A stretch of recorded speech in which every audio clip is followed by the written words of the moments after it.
Congolais, toyena lobangu to beta lisusu masolo sur les actualités politiques ya République démocratique du Congo nenge tolobaka papa wen boka en tout cas mbote na yo nenge tolobaka kaka Congo mboka munene makambo ezanga kate et ça très important ko ya toujours ko ya ko informer opinion nationale et internationale exaucer ilunga mbote na yo pe ba congolais nyonso prince clavi mbote na yo mbote na bino nyonso oyo bozwi libaku ya kolanda ngai na eleko oyo bandeko ba congolais dénominateur commun na biso c'est la République démocratique du Congo. Ce qui Congo ezoyo kapasi bandeko ça nous fait mal. Ce qui Congo rien ne va, nous sommes là pour défendre ces pays. Naebi saraba congolais mais de foi. Moi je ne vis pas à la présidence. Je n'ai jamais bénéficié de quelque chose de la présidence. Ata $1. Merci papa Nangaï pour la souhait avec bonne guérison. Donc si on est ici, c'est parce que le Congo ça nous appartient tous. Charge à Congo tout ce que la rango kaka président Félix cité. Congo eza ko appartenir y pas ya ba congolais nyos. Alors na ba moment ndeti ya boye.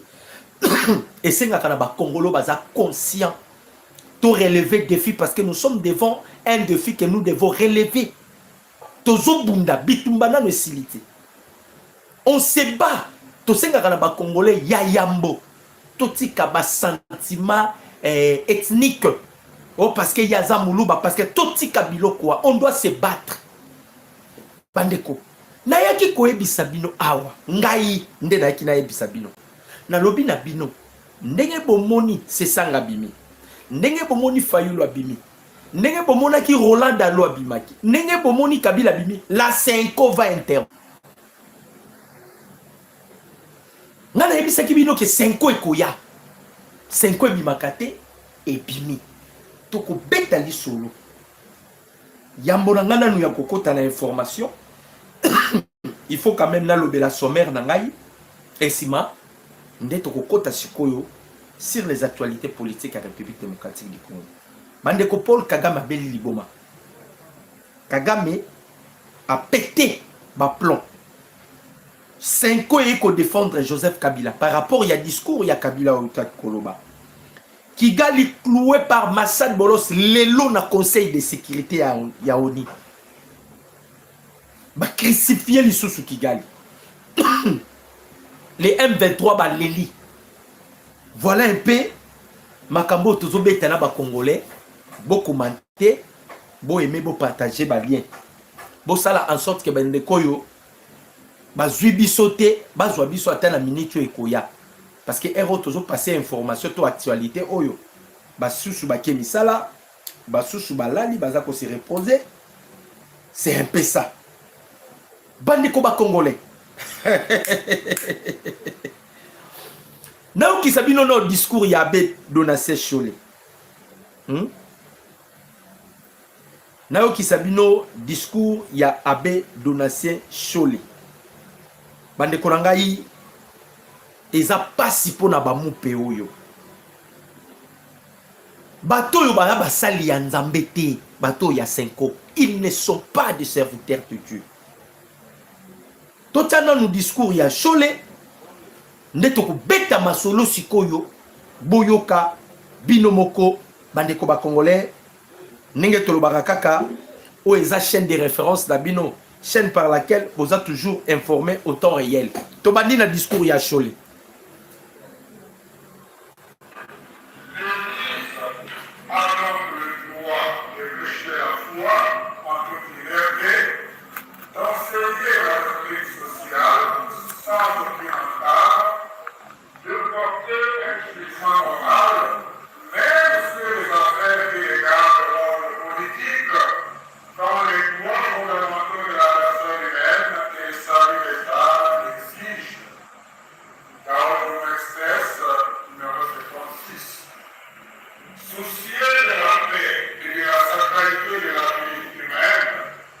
Nous sommes convaincus que le dialogue est sous des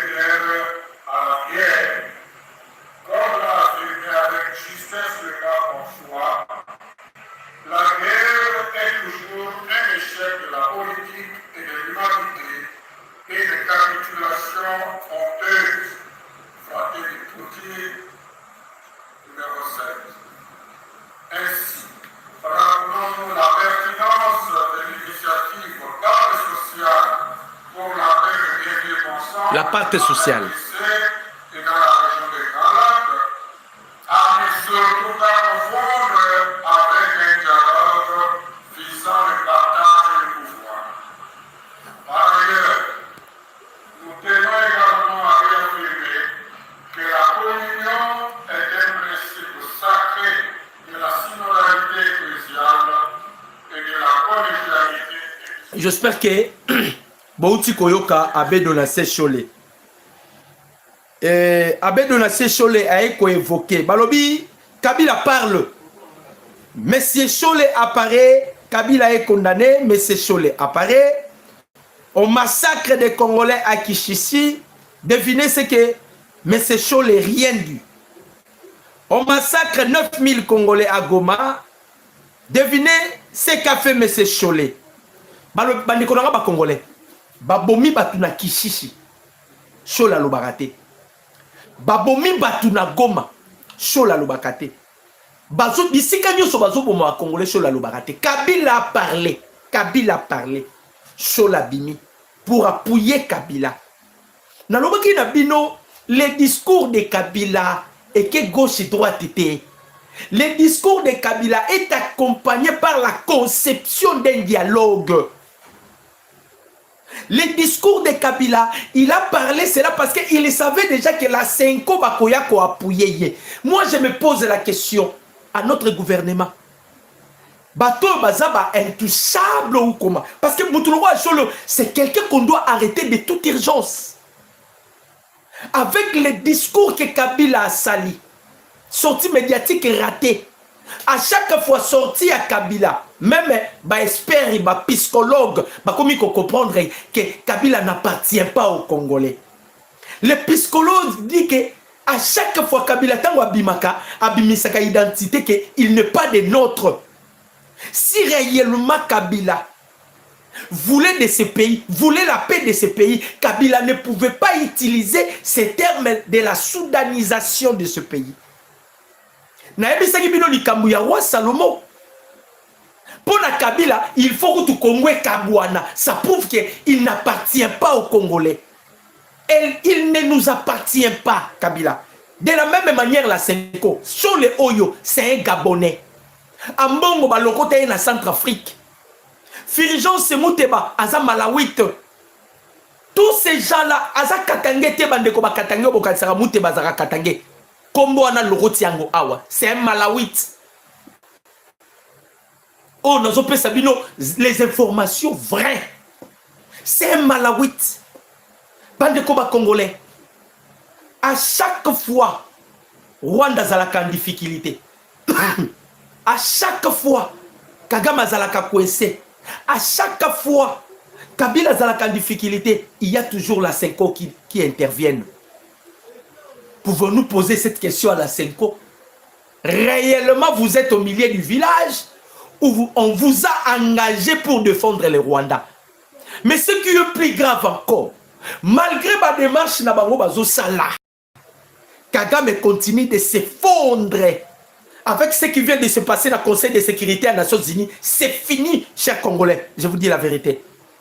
Avec ce qui vient de passer dans le Conseil de sécurité à l'ONU, na kobete la bino lui solot na olakisa bino na ba image Kagame abel liboma to ebisaki Kagame il y a de certaines hommes sur cette terre babundi sara bangote omoni place Tshisekedi ya memio omoni place Tshisekedi ya memio tu deviens malade na olakisa bino des images à la pluie oyo senkote na teli bino discours à senko yango yo chole des images sont là. Yeyo, des images sont là. Bah, on ça la point de presse. Na lobaki na bino déjà bakoya. Moi je savais. Je savais et je vous ai toujours dit. La chute de Goma et de Bukavu, la Senko est dedans. Même les coups d'état à maman Denis Nyakero, la Senko Bazana Kat. Bemba l'avait déjà révélé que la Senko était prêt à comme ma président Tshisekedi. audience bande ko luka na oya bangai ba kota na minduki ba sala président Tshisekedi mabe. Bemba l'a dit, l'avait dit à plusieurs fois bande ko ba congolais. Alors dit ces gens-là voulaient s'introduire dans la présidence pour faire du mal au président Félix. Et l'autre moko n'est pas le président Félix il dépasse sa kabiso zanini. Président Félix au tande ko uti bandundo anoye oyambili sous senko. Parfois au sala kabiso pasi mukonzamboka. Il faut qu'on se dise au sala kabiso pasi président Félix. Je m'excuse. Batuloko la senko yo ko pesa bango ata opportunité ba nyata oyate. Bandeko sortie médiatique il y a Kabila. Vous voulez parler sur un dialogue. On va dialoguer avec qui? Première sortie médiatique. Kabila voulait congoliser la rébellion à Yaba M23. Et sa conspiration congolaise. Si aspiration congolaise. Aye Kobima, na deuxième sortie médiatique na ye Oyo. Il parle sur la soudanisation. Pour Joseph Kabila, moi je vous ai dit, Kabila Kotaka Réunion, Nagoma. Monisco bateau nous sommes sur la mort de Kabila. Sont des matés. Sont des matés. Moi je vous ai déjà dit que Kabila n'est pas mort. Kabila prépare un coup.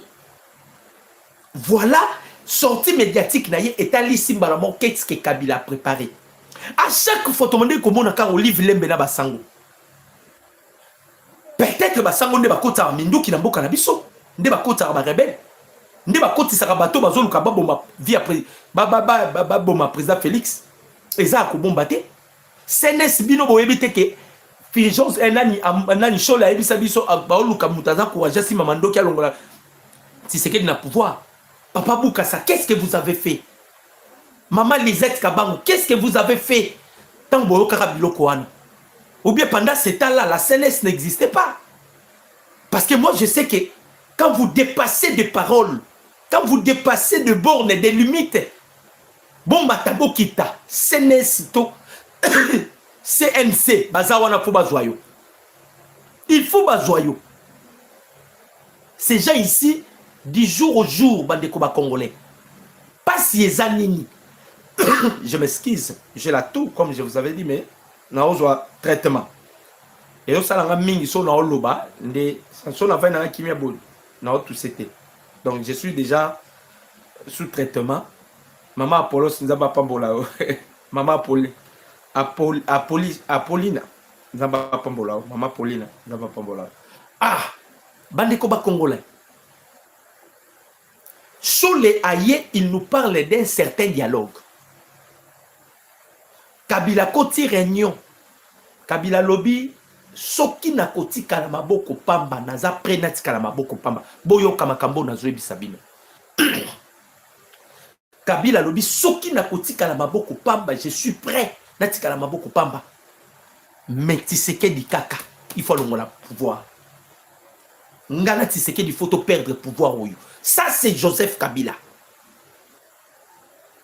Je miserai des moyens. Au moment où sorti médiatique, il y a Choléo et Outiko Bimasikoyo. Il a touché des millions et c'est Kabila qui lui a envoyé. Oh non, le banabino. Papa Boukassa, vous êtes les responsables du Conseil national de cyberdéfense. Maman Lisette, vous êtes dans le Conseil national de sécurité. Et Maman Lisette, vous êtes dans le Conseil national de cyberdéfense. Papa Boukassa, vous êtes Conseil national de la sécurité. Bossa la recherche. Sortie médiatique Yambongo Oyo, il a touché des millions. Ce sont des esclaves de Joseph Kabila. Il veut nous parler de pacte social. Qu'entendez-vous par de pacte social? Mouta créé pacte social, c'est Emmanuel Macron. Macron ne voulait plus du président Tshisekedi à la tête de ce pays. Pour Nanini, leurs intérêts au monde analyse. Ils ne voulaient plus de ce président Tshisekedi. Voilà pourquoi ils ont créé un pacte social qui sera chapeauté par la Senko. Comme la Senko peut avoir une fistraction, gratuité et enseignement, ils se sont révoltés, ils se sont conspirés contre le président Tshisekedi pour lui faire du mal. va créer pacte social. L'objectif, il y a pacte social. Naebi Sakabino, c'est de créer la troisième voie. Au moment dialogue baoluka, c'est de créer la troisième voie. Si ma question est celle-ci. Loubero est libéré par les dialogues. Bantito est libéré par les dialogues. Ou par les mots d'ordre des États-Unis d'Amérique. Na place bino bokotisa dialogue, nous voulons que les Américains bakotisa dialogue binoté. Ce n'est pas vous la Senko. Des sorciers. Tala Cholé. Ndoki. Oteli pina papa mobile. Bandeko. Pensez-vous que ceux qui meurent à Goma, ce sont que des chrétiens? Il n'y a pas de fidèles catholiques. Mais ils s'en foutent de ces âmes-là. Bango Posa Bango Katumbia ya. C'est ça la troisième voie. Katumbi déjà, il avait opté sur la balkanisation. Il y a soudanisation. Katumbi a opté sur ça. Et Amikanda si va signer na Kagame. Tozo Bunda, to créer République du Kivu. Yondo comme président de la RDC, Kabila comme na Kivu. Comme ça, Kagame a na Kigali. Basango va signer ki Mikanda wana. Bakatumbi va signer ki Mikanda wana. Donc, Moutou a la protection à Minicho pour ce pays, c'est le président Tshisekedi. Voilà pourquoi je vous exhorte, il faut beaucoup prier pour la Mokonzi Yamboka. Tant qu'on a l'obaka en guide de cause, na l'obakabino, l'ongola sentiment na yoya, oh, parce qu'il est du Kassai, l'ongola bandeko. Si aujourd'hui on atteint le président Tshisekedi, c'est fini le Congo. C'est fini pour le Congo. Ce qui nous a permettre d'atteindre Tshisekedi, c'est fini pour le Congo. Tu seras l'esclave pour toujours, Yaba Rwandais, parce que vous ne prenez pas conscience. Évariste Ndaïchimi à côté Réunion, à Ebisi Congolais, le plan de Kagame pour ce pays, Bopé ça y est, occasion en athée. Botiabar, vous êtes jeune, Bobunda pour votre beau pays. Kagame veut de ces pays. Il veut créer des empires et des empires. Il y a déjà des Congolais au bas, qui la vision. Et alors, la parti politique. Ce que moni moutatele melika ka changement de constitution. Ndoki. Moutuloko la délice c'est ça. Un rebelle. En tout ça la paix, meeting. Et vous allez voir des Congolais puis Bokeyi. Les Congolais, qu'est-ce que vous voulez? Vous voulez me délivrer bino na nini? Qu'est-ce que vous voulez que vous me délivrer bino na prière nini?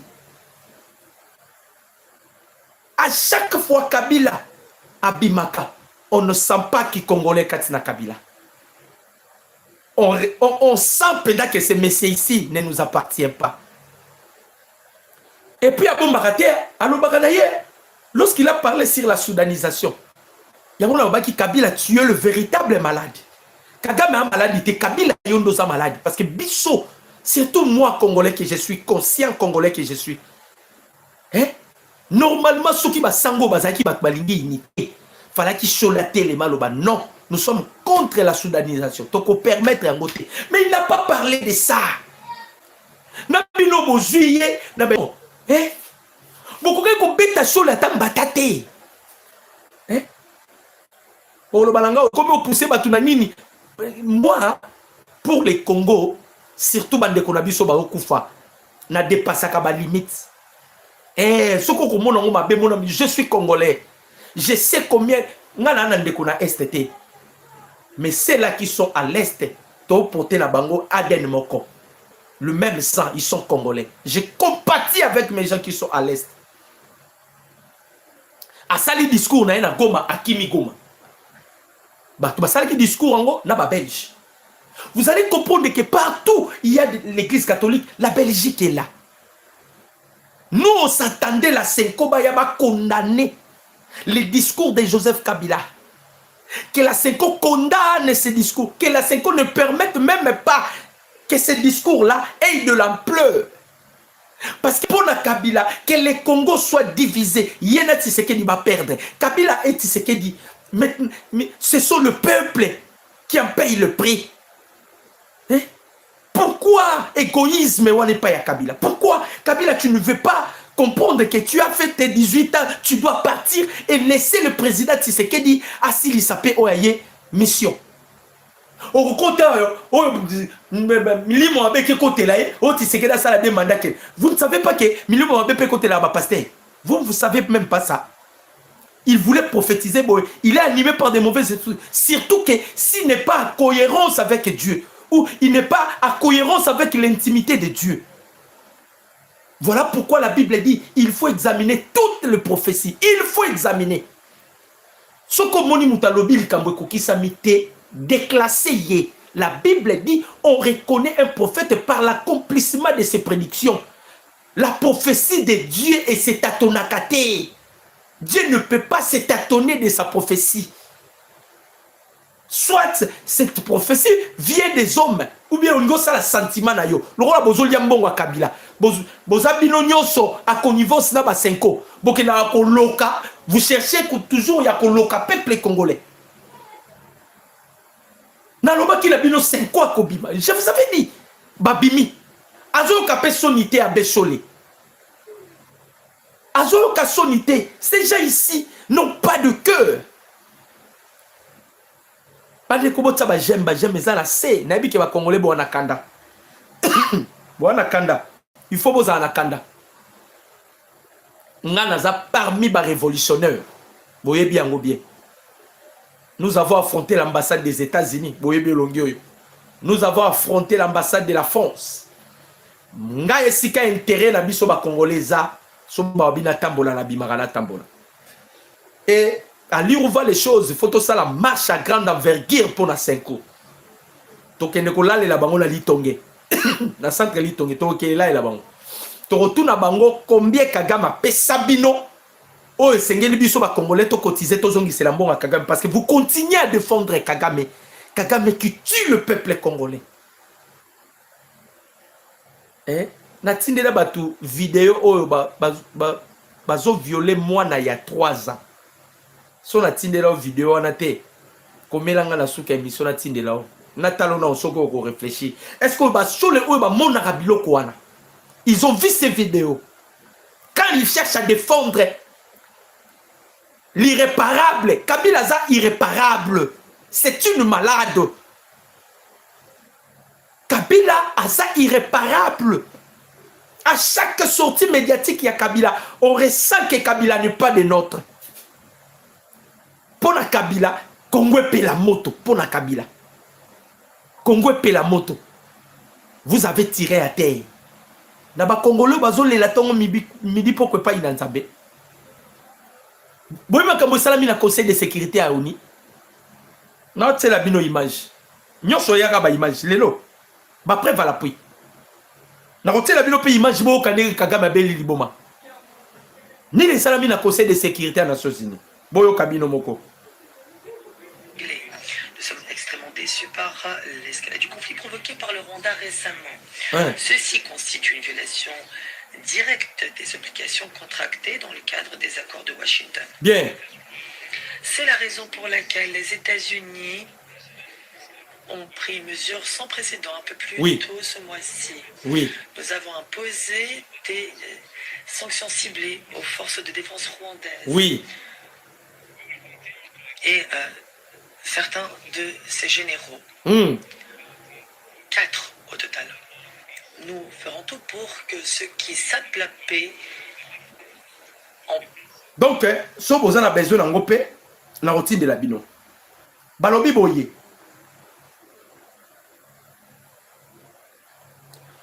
alobi yango alobi.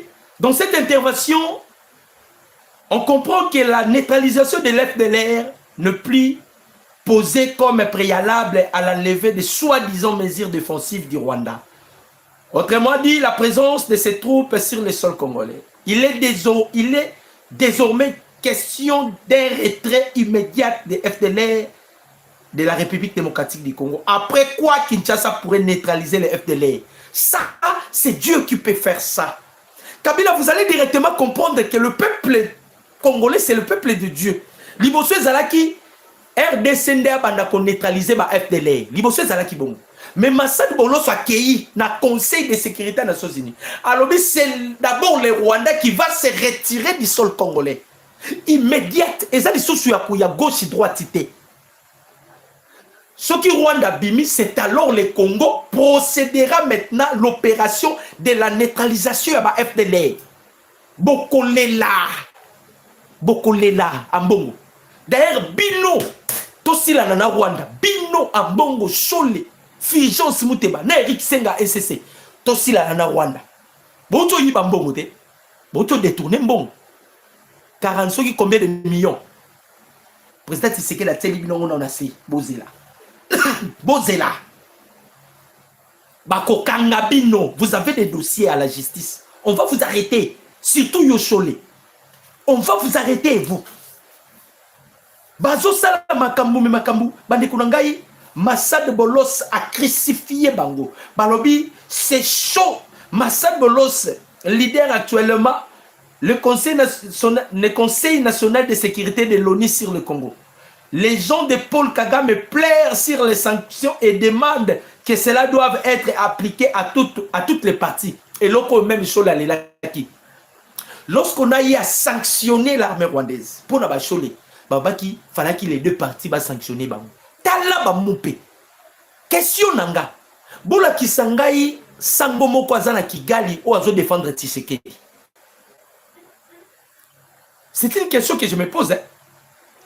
Bola kisanga sango ou bilo boyebi azana Kigali qui défend Tshisekedi. Na Kigali, l'évangile tant prêché à Kigali ezake Goma na Bukavu et Nirango Masisi na Ruchuru ezaka na bino. Faut bobonde la nzambe bozo mabile na bino. On n'a jamais vu un prêtre catholique qui soutient Tshisekedi na Kigali. On n'a jamais vu un prêtre catholique qui est à l'Ukraine et soutient Poutine. Ou bien ceux qui est à Russie soutiennent l'Ukraine. Mais on les voit ici par les prêtres catholiques que nous avons. Des sorciers.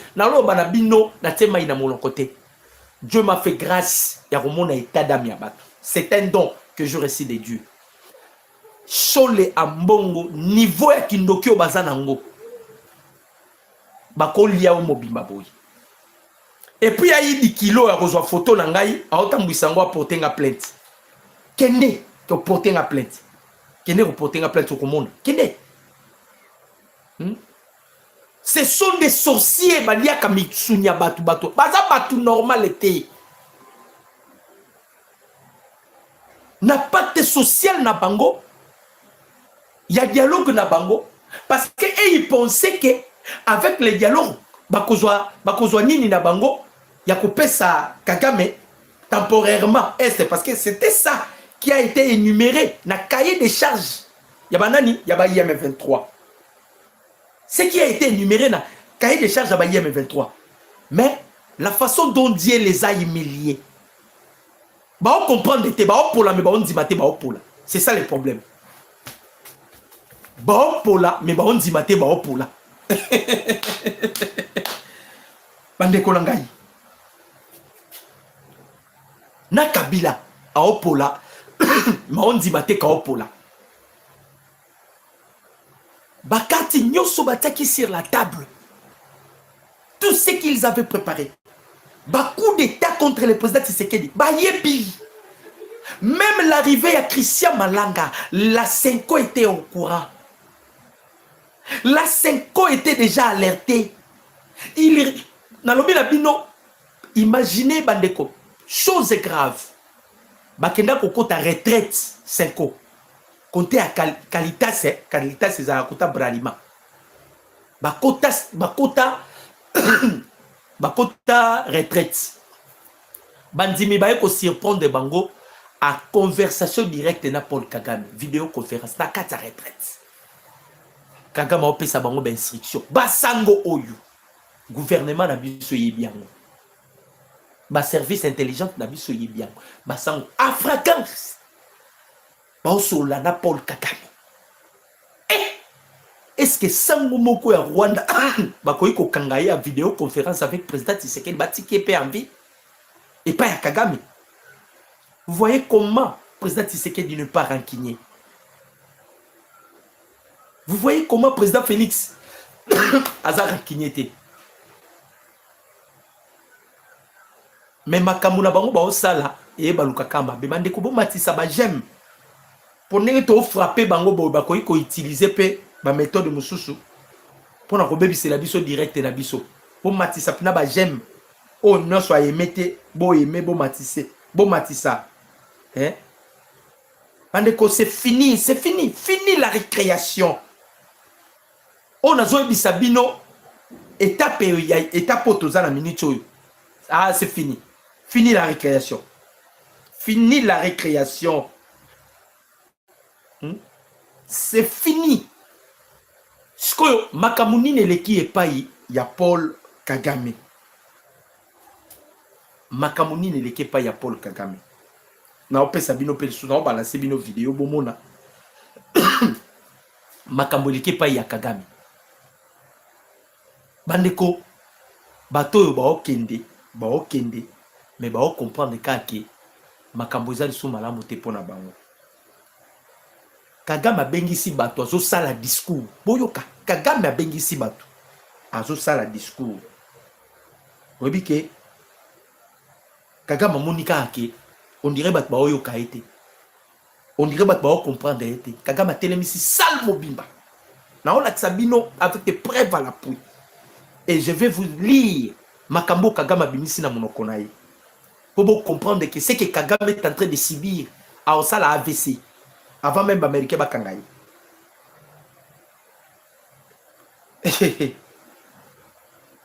Kagame ye.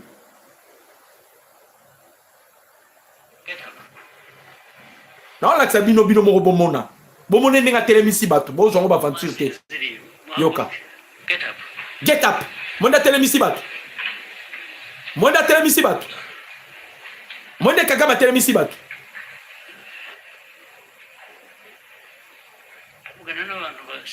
Azolo ba Kinyarwanda. Botala ndenga telemisi batu. Bo na ola sabino bomona. Pour moi, je viens avec des preuves à l'appui. Yango botala. Ah. Yango botala.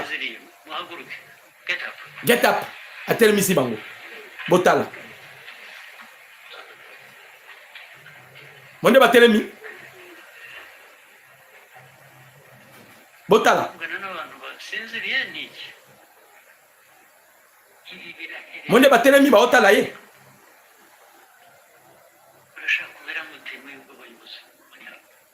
Ande ko bota ba j'aime. Tala batunde batelemi ba otala ye.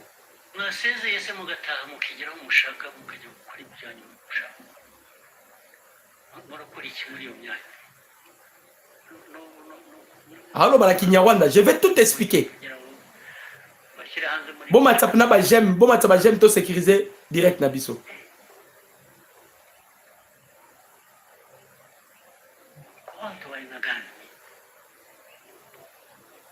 Pour ça, on a besoin de mona. Nenge Paul Kagame telemisi batu. Azolo bana sala osa discours. Batu nye.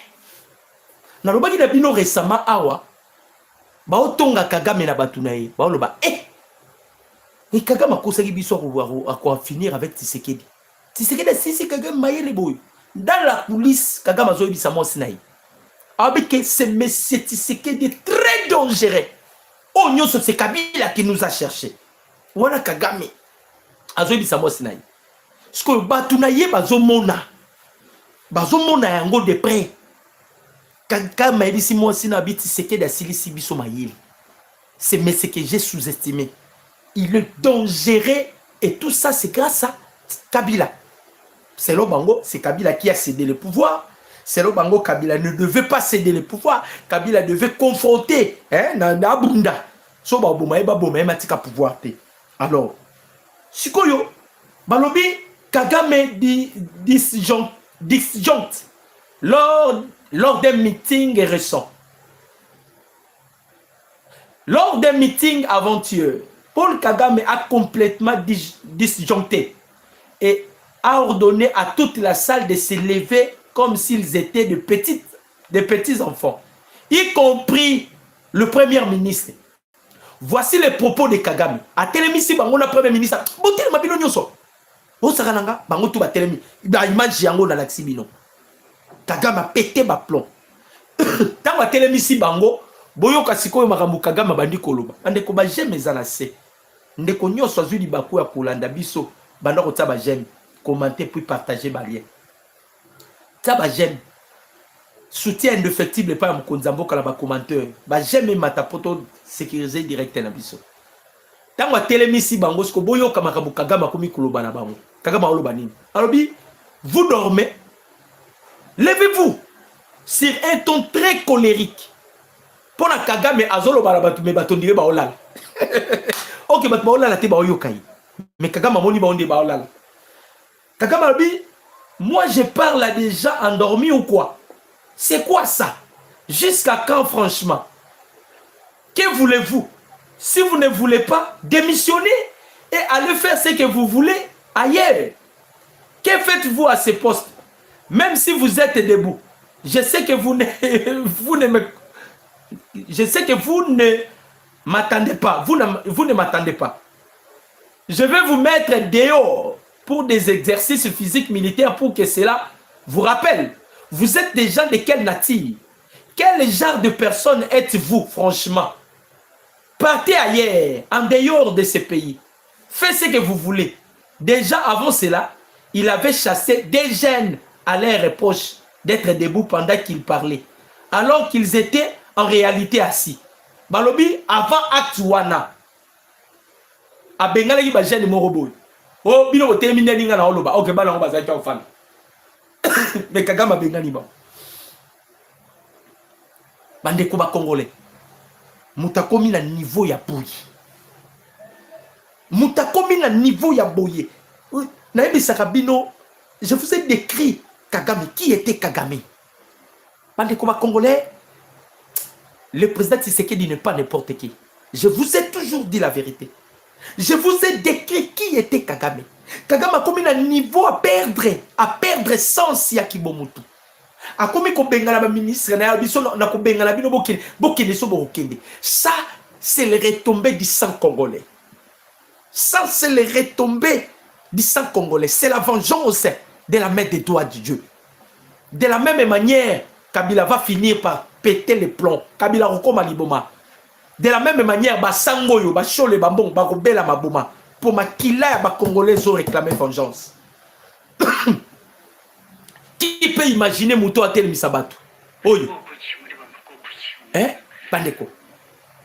Qui pouvait imaginer? Tande Batu à Telemi. Le rôle là-bas, Mike Baotalaï. Abi, vous blaguez avec moi? Ça, c'est Kagame qui l'a dit. Get. Hein? Nana olo babino bolala. Ah. Président Tshisekedi faut aller lui sur place à Memi Mouto. Aïe aïe aïe aïe aïe aïe. Bandeko. Qu'est-ce que le président Tshisekedi a fait à Kagame? Bandeko. Qu'est-ce que le président Tshisekedi a fait à Kagame? Perte à mémoire. Problème est que, Bandeko ba Congolais, le plan qui a été planifié, que ce soit Joseph Kabila, que ce soit Paul Kagame, que ce soit Tumba Biamunda, Banani, le plan qu'ils avaient mis sur la table, Bandeko ba Congolais, Bazala qui sire na ba carte na bango. S'attendait qu'il était un jour, le président Tshisekedi peut pénétrer l'espace de la diplomatie. Bazala qui sire na ba carte na bango. Baeba qui ke soto simbia auto fragiliser Tshisekedi, soto simbia auto fragiliser Tshisekedi. Surtout eloko pesier perti ya mutu oyo. Eza batune o bakangi aux États-Unis parce que les États-Unis chargent maintenant le Rwanda sur le coup d'état et attentat assassinat à distinguée première dame. Les États-Unis chargent maintenant le Rwanda. Babi Rwanda nde yone mutosali eloko. Il est déjà chargé de l'eloko. Alors, bandeko ba Congolais. Kabila sali sortie médiatique. Parce que Ayakina nous avons Manduki, lui il pensait qu'avec des armes, ça pourrait tenir. Bon, qui sont les marabalobi, solution ezaka ya Minduki te, solution ezaka ya guerre. Pourquoi? Parce que avec la guerre, ils n'avanceront pas. Imaginez Batouana depuis Bavana Goma Bana Bukavu, so ba poussani to beti bango bazomi, so ba poussani. Donc tu sais qu'il a géré la guerre. Il a géré tout en espérant que sa carte, son dernière arme qui est la diplomatie, est échouée. Donc comme la diplomatie, nous avons renversé Badonné. Nous avons détruit tout ce qui a été planifié, tout ce qui a été orchestré. Les Américains ne veulent plus attendre parler de FDLR, c'est du mensonge. Américains, Paul Kagame, toi tu dois retirer, premièrement, c'est toi qui vas commencer à retirer tes troupes. Mesures défensives, Nayo. Ndenge Zawana, nazo révélé bino eloko. Nazo révélé bino eloko. Monsieur Vobaten, Makutana Kina Marco Rubio, Basololi na Gilles Vance, Babengi numéro 1 Africom, Anderson. Ils ont y à échanger. Bandekuba Congolais, le plan est déjà sur la table. Comme le président Tshisekedi lui-même avait demandé aux Américains. Les Américains on a deux plans. Le premier plan, je suis prêt de parler avec Tshisekedi. Mais pour tout solo là, Tshisekedi doit, pardon, je suis prêt de parler avec Kagame. Mais pour tout solo là, Kagame il faut retirer les mesures défensives. On ne peut pas négocier pendant que la zone n'a sous occupation en pays. Ce que le Rwanda a fait, c'est une violation de la charte des Nations Unies. C'est une infraction grave. Au côté d'Amboka bato bomi. Parce qu'il faut abima comme ça toko solo là. On a ba calcul wana. Mundele déjà sur solo li n'Angola. Bobi que base américaine zakana soyo. Mundela solo li déjà na Burundi. Il vient à peine de signer des accords pour la élargir babani bilatéral là-bas. Bapesi Museveni ultimatum. Bapesi William Ruto ultimatum. Vous remarquez William Ruto na Museveni. Makamba Rwanda ba olo balisute. Bon remarquer au Basanjo, bon remarquer Tabumbeki, balobaka lisusu te, ils se sont retirés. Ba comprendre que Makambu ya Congo comme un terrain glissant. Surtout les jours où les Américains ont pu signer seulement les accords. Il y a ba minéraux, Nabiso. Ba au Basanjo, ils avaient directement compris que awa on doit plus s'opposer aux États-Unis d'Amérique. Moi na Museveni lelo, alobaki lobby. Alors, bientôt, bazo ko s'annoncer, ba troupe na bango ebima non. Lelo na pourquoi? Obi moi Museveni makamba lobi. Ba pesina jour ba troupe na bango ezobima les 3 avril. Moi na Museveni ba uti ko pesa jour ba troupe na bango ezobima. IPDF. Armée ougandaise nyoso ezobima les 3 avril. Eza makambu ya blague te. Trump a dit ceci. Donald Trump dans une déclaration, j'ai la vidéo. Trump a dit, j'ai besoin de voir la République démocratique du Congo en paix et dans la joie. Ça, c'est Donald Trump. Voilà pourquoi, la première intervention émission Nangalobaki, Trump se déguise comme un ange que Dieu utilise pour la délivrance de ces pays. C'est un instrument que Dieu utilise pour la délivrance de ces pays. Trump. Et Basango ne voulait pas que ces pays ici soient délivrés. Basango voulait que ce pays-ci continue de vivre toujours dans la terreur. C'est ce que Bango Balingaka. Trump a lobby. Moi, j'ai besoin de voir le peuple congolais dans la joie et dans la paix. Parce que c'est un pays béni de Dieu. Ça, c'est Donald Trump. Ce n'est pas moi. C'est Trump dans une déclaration. J'ai ça sur mon téléphone. Si vous voulez les images, je peux vous balancer aussi les images. Bah, poser une question. C'est Donald Trump qui a dit, je veux que les Congos vivre un peu miel. C'est comme si Dieu s'incarne dans cet homme. Et ils partagent une vision cohérente avec notre président de la République démocratique du Congo. Et Basango Babimi, nous sommes là pour prêcher la foi. Foi, il y a Fouati. Il y a Fouati. Vous êtes des maudits, vous. Ba calcul na bino bo salaki nyonso na mai. Nenge balobaka kaka l'homme propose et Dieu dispose. Siko muto bozo kote la Kagame yo na beli liboma. Kabila, vous voulez intervenir, FBI déjà a fongoli dossier contre Kabila. Vous voyez bien côté. Ça c'est une information que je vous donne. Partant de son discours sur la soudanisation, les départements états américains sont en colère contre Joseph Kabila. Bozela Mikolo Zoya, mesure nini ba ozela Kabila. Mikolo, nalobi moite Mikolo. Parce que Yemoko Kagame, ba pesa ki suka nini mars c'était le 26. Abandi ko bimisa déjà na baluberu zo bimisa na loma toza le 26. Soki avril soda moko ya Rwanda a se retrouvé na sol congolais ba kuboma yi. Bananga ndenge baza wana Kagame si ayebisaki bango. Ba diaspora bozonga poto. Soki Rex Gaza diaza kuna zonga na poto. Soki Steve Wembe za kuna bo billet de la place Rokima. Scope Sili. Vous allez communiquer pour qui et pour qui. Ba to bo communiquer pour na ba bengani na AFDC. Na batuna ba bengani ba bi oza dignité.